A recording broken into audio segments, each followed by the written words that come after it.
we are together in this. We have a sense of unity that has been built over the last year. You might say hammered together over the last year. And we have a sense of trust in each other. You remember,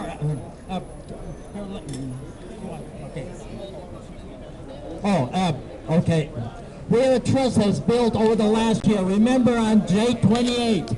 Now, some people call that a failure, but there were great successes that day. Remember when the police were right behind us, they were throwing all sorts of hand grenades, they were throwing tear gas at us, and what were we doing? Were we panicking? No, we were keeping it together. We're looking after each other. We're looking, how are you doing? How you doing? Are you okay? And yeah, I'm okay. How about you?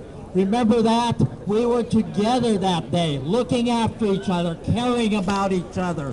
And that built something. And then on May 1st, okay, again, it was scary to be out there.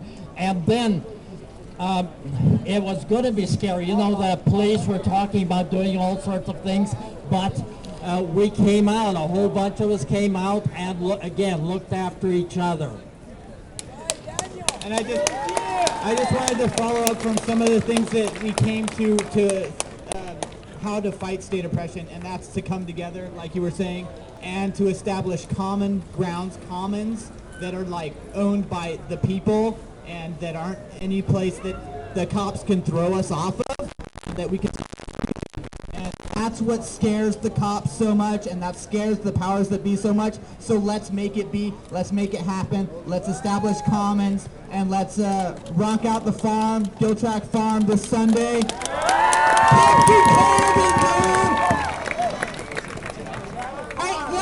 So, to everybody who's going to use this mic, please hold it up like this. It makes the sound work better than like this. Hold it close to your mouth, but not right on it. All right? And talk as loud as you can, because this is what we got. But use your lungs for us a bit. Hello. My name's Eve. I'm reporting from the group by the stairs. We had a really good conversation. Thank you guys.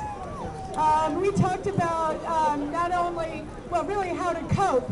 And we talked a lot about how people have coped with a lot of the police repression that has happened over the year, starting from a year ago tonight through J28, through being prosecuted and all of those things. So there was just a little bit of a supportive group over there, which I really appreciate. Thank you guys. A couple of concrete things that came out of our discussion were talking about, especially in the media, where the story is being told for us far and wide, and we're trying to talk across boundaries with folks who don't come to events here at Occupy Oakland. How do we deal with that? And part of that discussion was a discussion about live streaming versus documenting and putting things up on the web after the fact.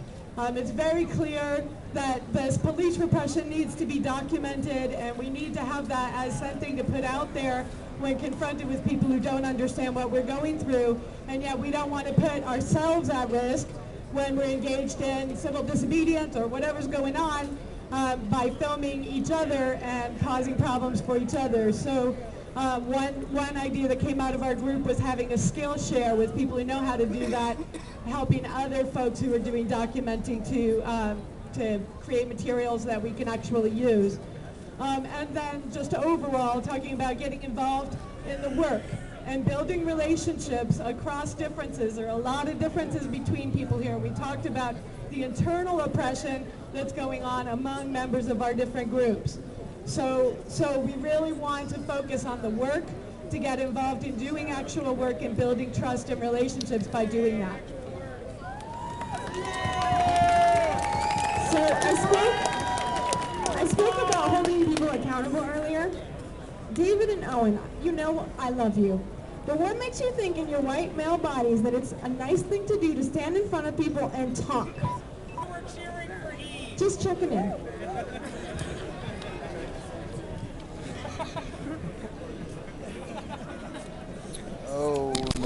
Looks like the phone's gonna die. Good I have evening, to good switch evening. batteries on the phone. And I am just burning through all of the battery power today. It's Reverend TD Occupy. I'm so glad we came up 2 o'clock over here by the stairs. Now we happen to talk about the vandalism that they're talking about that was going to go on at this march. The vandalism. Why should we break a window? We have a window done to us. What can a window do to us? What's proving the point of breaking the window? Why not take a bigger step? Why not go into these election offices and volunteer to get in here and change the votes? And we talk about making a change. That's making a change instead of breaking the window. Instead of dismantle and chase bank. Even if we go over here and break all those windows, what will we get out of it? More bail money and more time for anti-repression not to be at their home sleeping with their families, up at the jailhouses trying to get our comrades out. We talk about respect, but we ain't respecting the fact that they got lives too. Our lawyers got lives too. The people that's putting up the money out their pockets, they got lives too. Everybody needs to be smart. Being smart is loving your comrade. My life is in your hands and your life is in my hands. When I see you fucking up, I'ma correct you. When you see me fucking up, you correct me. This is what it's supposed to be about. We all want community. It's not about what the ethnics or, you feel me, where you been through or where you came from. You here right now. We all here right now. We facing the same shit every day. The motherfucking police. And you might hate to hear it, but our own people. Fucking Facebook, I know all you motherfuckers neutral. If you got something to say, don't say it behind my back. Look at my peoples and say it to me like a man to my face. You feel me? That shit is shit that you do in kids at school. I hate you. You hate me. Fuck it. Hey, we're still here. We're going to be here. I love all. Tonight we're going to keep the vandalism down. I am an anarchist. Now, I'm going to tell you what the anarchist, this is what anarchists mean. Anarchists mean no government. No government. Anarchy, no guns. No masters and no slaves. Report back, city crowded. Reporting back. All the things we talked about was that we need to look back, we look forward. And unfortunately, I'm going to have to go ahead and archive this stream again. And I'm going to come back live from the hand cam because battery power is running short here. Ah, what the hell, I'll stay in the point of view cam. I'll be back. Stand by. We're no longer just facing repression from the police, but also from the courts that are facing trumped up charges, illegitimate charges from the